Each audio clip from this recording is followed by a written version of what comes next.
What's going on, you guys? It's your huggable hipster here, and welcome back to another episode of The Casual Nerd. I gotta take care of some house cleaning stuff before we get into today's episode because I'm really curious, genuinely, from an artistic perspective, from a viewer perspective, more importantly.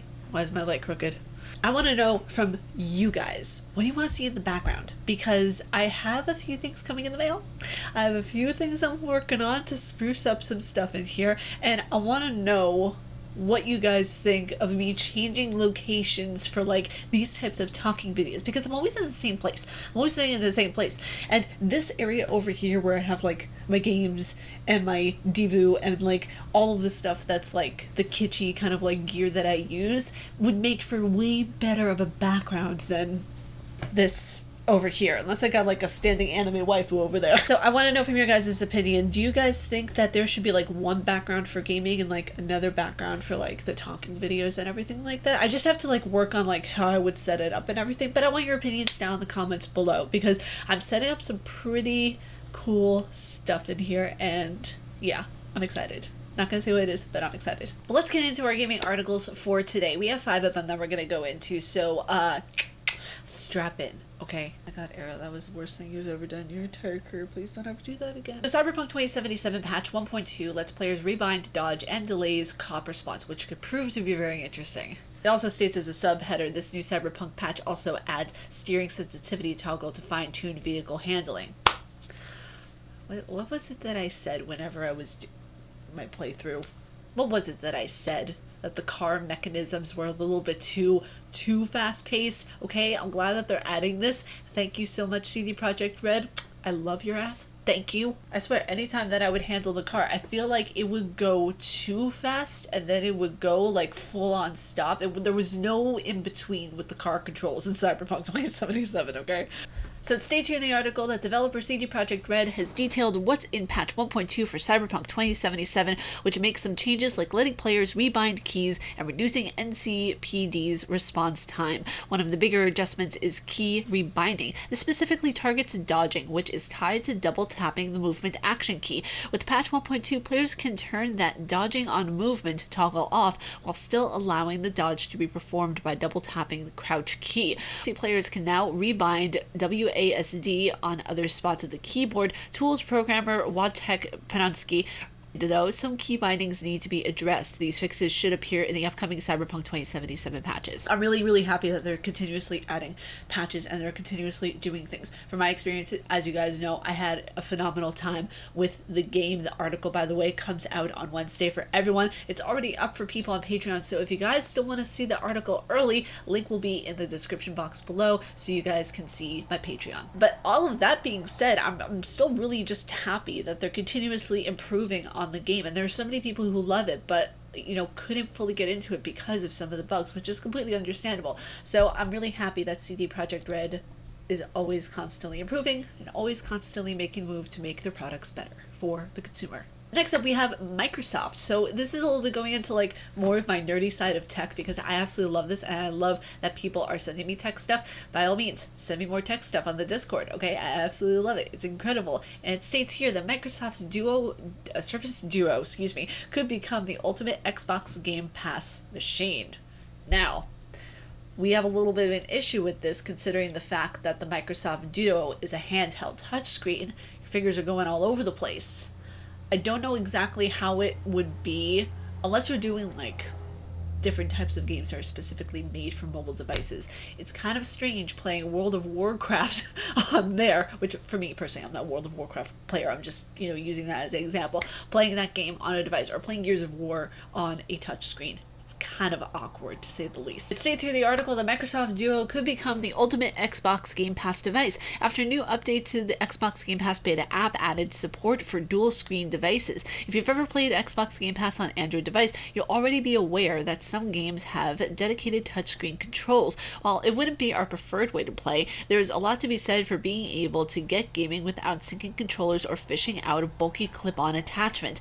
One of the biggest problems with mobile gaming, however, is that your fingers occupy occupy a fair amount of the screen due to controls being mapped out on the display. By separating the two, the Surface Duo transforms into an appealing Nintendo DS-style device, as the touchscreen buttons will appear on the bottom and the top display will show the game you're playing. Which, like it or not, that's the way a game has to be played. You have to have a controller and you have to have the game itself, whether that be through an Xbox, PC, PlayStation, whatever it is. I don't feel like that all-in-one mobile thing, what's it, is suitable for games. A lot of people might disagree with me on that, but mobile gaming to an extent is not compatible with the type of games that you would get if you were playing with a controller. I'm sorry, it's not. So if you're trying to play Gears of War on your mobile device, you're gonna have a hell of a time trying to figure out how to do it correct. So next up in gaming news is Marvel Avengers PlayStation exclusive Spider-Man has been delayed.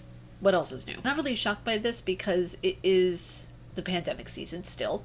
It is delay season still because games are going to take more of a hit during this COVID crisis that we are in. So I'm not surprised, but also it is what it is. There isn't a bad, there isn't a good. It's just that kind of in between that people are kind of finding themselves in, of where like, okay, we can't get this out on time.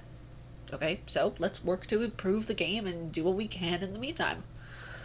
It shouldn't piss people off, yet it does. And it's so weird to see people pissed off about a game being delayed because it's like they have no idea about the pressure that developers are under to make these games, the amount of pressure that HR, public relations, everybody is in to make this a cohesive thing, to put it together and put it out for you guys. So be respectful, okay? I could say a lot more on the topic, and maybe I should in a dedicated video, but all I can say is from seeing a lot of my developer friends going absolutely crazy over a lot of things, especially some people who are working on the latest thing for Assassin's Creed Valhalla, and people are saying, oh, they're reusing different things and different assets and stuff like that. Please, come on, different assets get reused all the time in the gaming industry. You think it would just be exempt for a AAA game? No, it's not. That's okay to do, by the way. Reusing assets and then making the assets better, that's what improves the game's capabilities, and it improves kind of like the aesthetic pleasingness of the game. It's not even a word, but I'm going to use it. States here in the article that the developer of Marvel's Avengers has confirmed that the PlayStation's exclusive Spider-Man content will release until later this year, which represents a delay from its original scheduling. At the time of its announcement in August 2020, the playable Spider-Man character was due to be added into Marvel's Avenger roster in early 2021. A delay was always likely after Marvel's Avengers' troubled launch resulted in the release of the game's first two new characters being pushed back, along with the launch of the PS5 and Xbox Series X and S versions of the title. However, it was only officially confirmed this week when Crystal Dynamics released Marvel Avengers 2021 content roadmap, which includes no mention of Spider-Man at all. I'm really not a big Marvels fan, so for me covering this is not because I'm interested in the topic of discussion, but more or less I know a lot of people are interested in this Marvels game. And I saw actually a former friend of mine play Marvels on his Twitch stream, and it's funny because it's like at first I was really interested in the game and I thought, wow, including the fan experience into the first part of the game, I thought that was so cool and such a unique thing to do. But then I feel like it got sour. It just got boring for a lot of people, and there was nothing to keep that really positive grind going in the game, I feel. So, from seeing so many people's playthroughs and learning how people are kind of like meh with the game right now, it's kind of sad to see, honestly. So here's the news that I was excited about sharing with you all, and thank you to the person who put this in my Discord. Muchly appreciated. You know my weak spots, okay? So Silent Hill 2's Enhanced Edition mod fixes old problems and adds new polish. This is for the PC version of Silent Hill 2, which, oh my gosh. Now keep in mind, the piece I'm about to read to you guys is an op-ed piece, which means opposite editorial for short, op-ed. So whenever you're looking at something that's opinionated, it could be an opinion piece or it could be an op-ed piece, which is usually referring to the person who is writing for an article or for an editorial, their opinion, basically. So it states here in the article that while Silent Hill 2 is the best Silent Hill game, its PC release is far from the best version. Thankfully, monitors are fixing a lot of the issues with Silent Hill 2 Enhanced Edition, which fixes old issues while adding modern polish too. Splendid. Now, if Konami could start actually selling Silent Hill 2 for PC again, that would be just grand. Parts of the project have been around since 2017, and an update hit earlier this week with more nice newness. Not very traditional article writing style, but you know what, fair enough. It's an opinion piece / op-ed. It's interesting because up until I read this piece, I never knew that Silent Hill 2 ever made a debut on PC at all. I only thought there was an enhanced edition for Xbox, because that's the first time that I ever played Silent Hill 2 and 3 at all, when they did kind of like that bonus pack that you got 2 of the games in one game. So it was really interesting to see. I'll have to do a little digging to see if I can get my hands on Silent Hill 2 for PC, but I'm not sure if it would be the official one, because then again, Konami would actually have to give a shit. The last thing gaming news is some Fallout 76 news. God, this game will never leave me, will it? It states here that Tod Howard stated there was very little we didn't screw up on Fallout 76 launch. The fact that he's admitting that, says loads about him. I'm just gonna get into it. I'll discuss my thoughts in a little bit, but it states here in the article that in a live stream conversation between Xbox and Bethesda executives today about their newfound partnership, Bethesda Game Studios director Tod Howard was blunt about the state of Fallout 76 when it came out in 2018. And quote, "Well, the game launched, the litany of issues we had, and we let a lot of people down, and well, there was very little we didn't screw up, honestly," end quote. Howard said, talking about the launch of the troubled multiplayer RPG. Fallout 76 was rife with technical problems and performed poorly at launch. It was also missing a lot of what we liked in Bethesda's Fallout games. You guys liked. Don't group me in this we. I don't know who this we is, but this not me. Take me out of it. Take me out of this equation of the Fallout. Stop. NPCs that made the world feel lived in. The Howard, though, that service games stumbled should have been easier to avoid now that Bethesda is under the protective platform-sized wings of Xbox. Howard was hopeful that the acquisition by Microsoft would help Bethesda's games be better tested at launch, and that access to the Game Pass ecosystem will enable things like public betas and much more easily. Howard went as far as to imply that being available on Game Pass at launch would have made Fallout 76's first months much easier. Howard previously stated that he regrets not having a free beta for Fallout 76. He also said that as a business model, Game Pass makes more viable certain kinds of games that a studio like Bethesda might have hesitated to develop in the past. Fallout 76 came to Game Pass in July of 2020. Besides the grammatical issues that I see with this article, there's one thing that caught me off guard while I was reading this before, and I will read it again just so you guys understand how I'm feeling, and hopefully feel the same way too. If not, go what the hell. The part that I had somewhat of an issue with was where it states to Howard, though, that service games stumble should have been easier to avoid now that Bethesda is under the protective platform-sized wings of Xbox. So you couldn't, for lack of a better word, make it as a company when you were just on your own. Now you need the protective wings of Xbox to do so. So I understand, partnering up with a company means you not only have the benefits of what your company has, but you also have the benefits of the other company as well. So now that, as it so eloquently states, is under the protective platform-sized wings of Xbox, you are hopefully going to make better games. Because the fact of the matter is that Fallout 76 was absolutely terrible when it first launched. We all know this. But also the fact that this also gives a chance to have Fallout 3 be remade eloquently the way it actually deserves. Because the thing is that people think I hate on Fallout 3 just for the sake of hating on Fallout 3. No. The reason I hate Fallout 3 is because of the racism. It's because of the fact that it was buggy as hell when I played it on Xbox One. And also the fact that it aged poorly. A lot of the concepts and a lot of the way that the game was presented aged poorly. But besides all of that, it is a history piece for the gaming universe that we are in.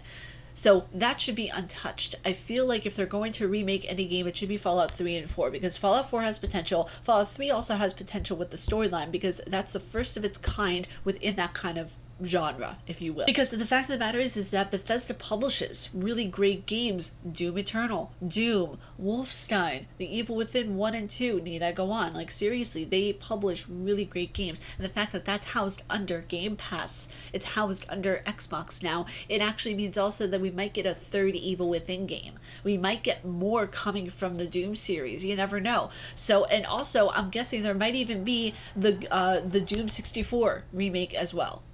I know a lot of people don't want to touch that game and they want it to stay a classic. Believe me, I understand that. Okay, Doom was also my childhood. But you gotta think about it from a business and also a kind of going with the times kind of thing. Because you have to think about, if you're going to profit off of anything, they're going to make so much money off of doing a Doom 64 remake, off of doing the original Doom remake, the very first one that came out back in what, the 90s?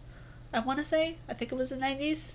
God, I'm old. So yeah, I mean, there's a lot that can be done with Bethesda. There's a lot that can be done in this partnership that is existing right now with Bethesda and Microsoft. They just have to do it in a really smart manner and not use Microsoft for financial gain, because I honestly, that's a thought that's going on in the back of my mind and I don't like thinking that. But lastly, before we leave off this casual nerd, I just want to say a big happy 25th anniversary to the Resident Evil franchise. Congratulations Capcom, and congratulations most of all to Shinji Mikami. Seriously, if it weren't for him and if it weren't for a lot of the people who work on Resident Evil and on Capcom, we wouldn't have the iconic game that we do today. I even remember when I was like 10 years old and my dad got me the remake of the very first Resident Evil game that came out in 2002, but I played it like a year after it was out. So I absolutely love it. It's what makes me the gamer that I am today. It is a franchise that I am so passionate about. I just love it so much, and just to see how far it's come and to see that 25 years later people are still finding joy, people are still finding